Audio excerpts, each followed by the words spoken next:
As-Safinah TV.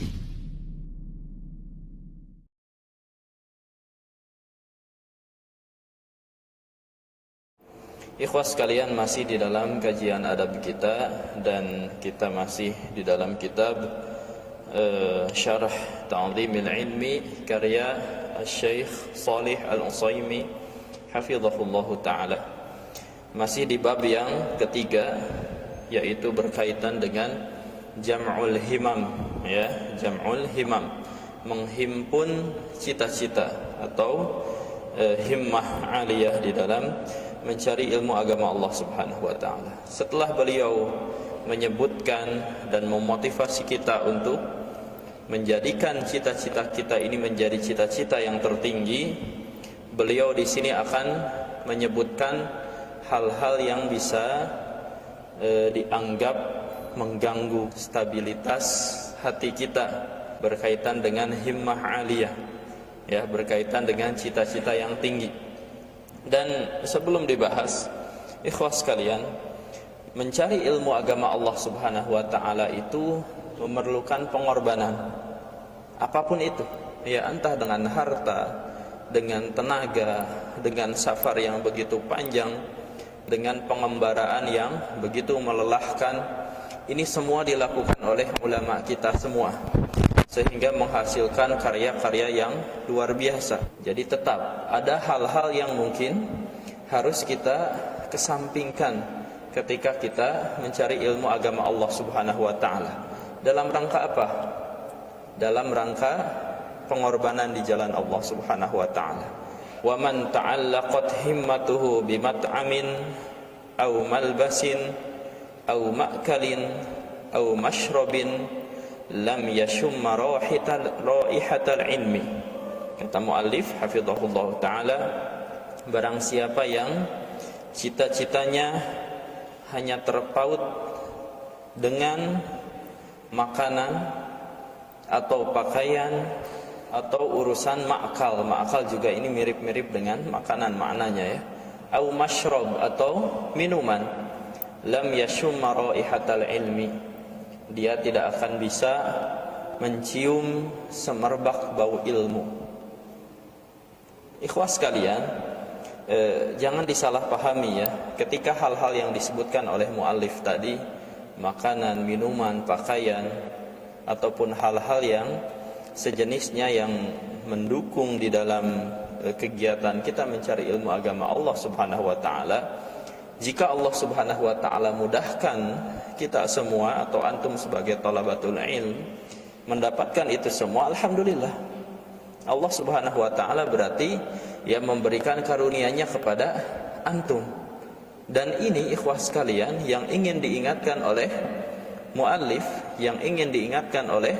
muallif, hafizahullah taala, jangan sampai ketika kita tidak mendapatkan apa yang disebutkan oleh muallif kita, lalu kemudian kita berhenti dari mencari ilmu agama Allah Subhanahu wa taala dengan alasan-alasan yang tadi.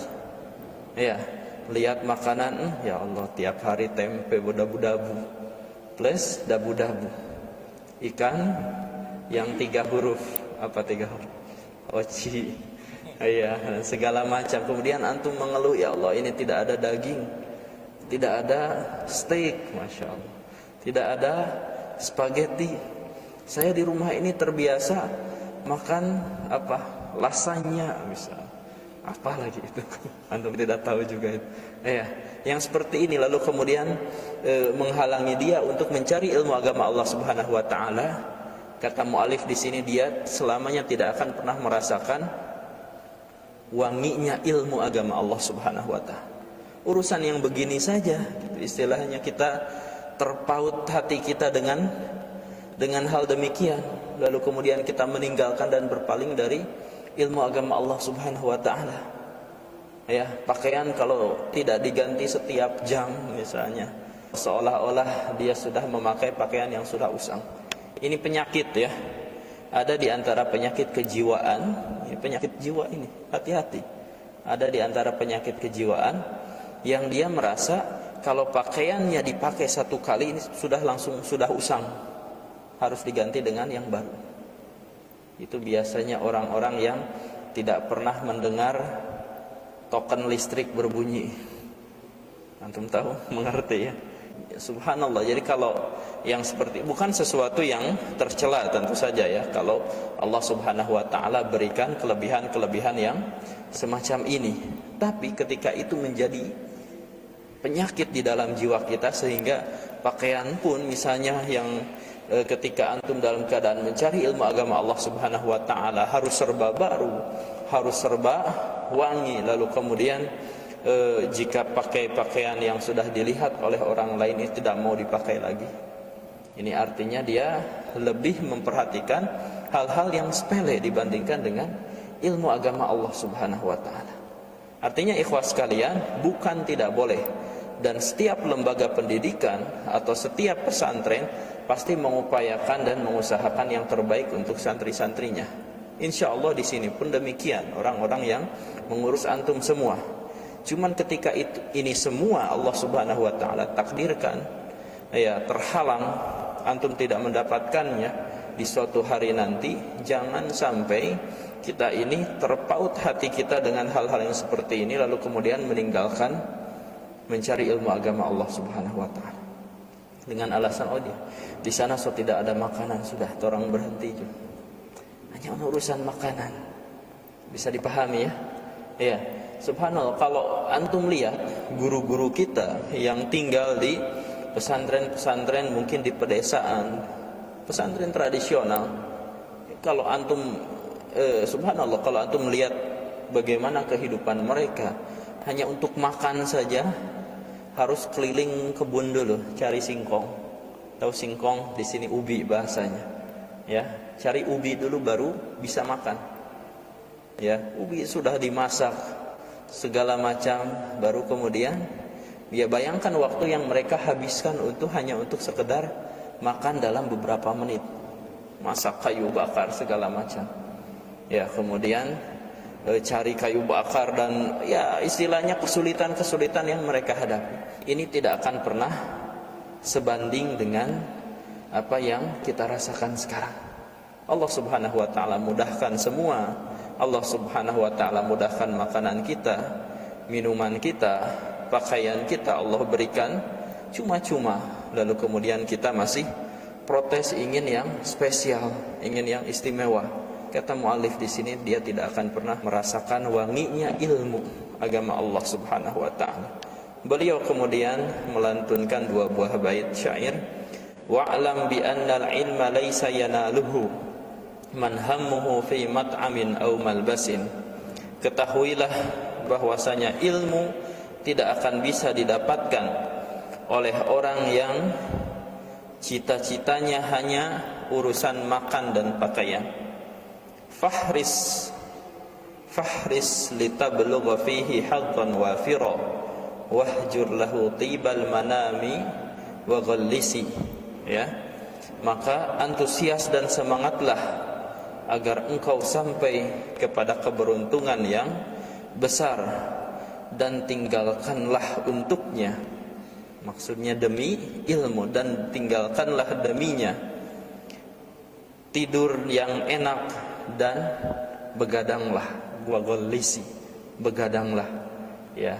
Bahkan di syair lain disebutkan man talabal ula sahirul layali, barang siapa yang mencari keluhuran, ketinggian, sahirul layali, dia pasti begadang.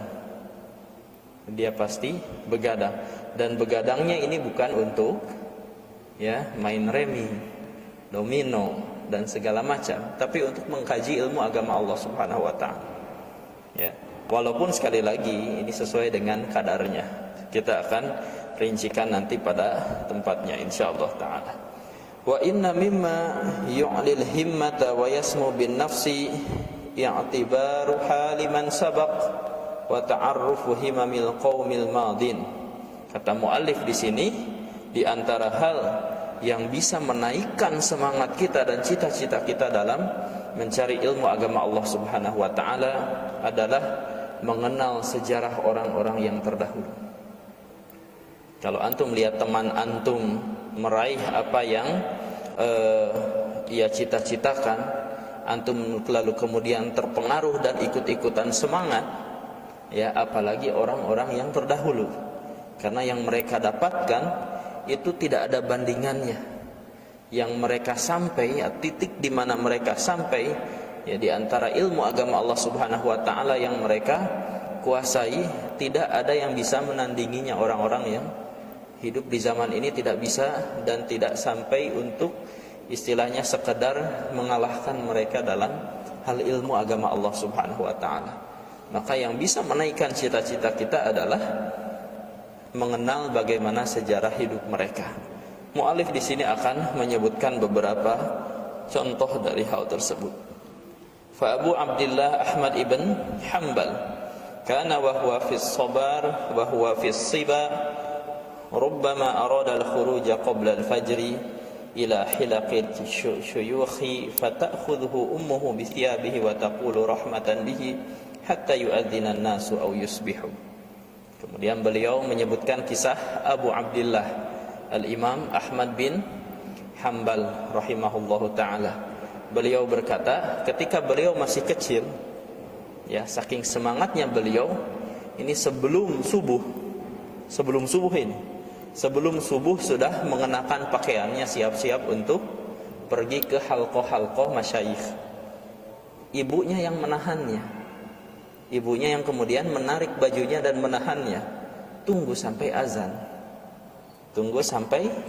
azan, ya, ditahan sama ibunya. Kalau kita mungkin dibangunkan oleh ibunya, "Woi subuh." Imam Ahmad bin Hanbal justru dilarang oleh ibunya, "Woi belum subuh." Ini beda antara diri saya dan antum dengan orang-orang yang terdahulu. Imam Ahmad bin Hanbal seperti itu.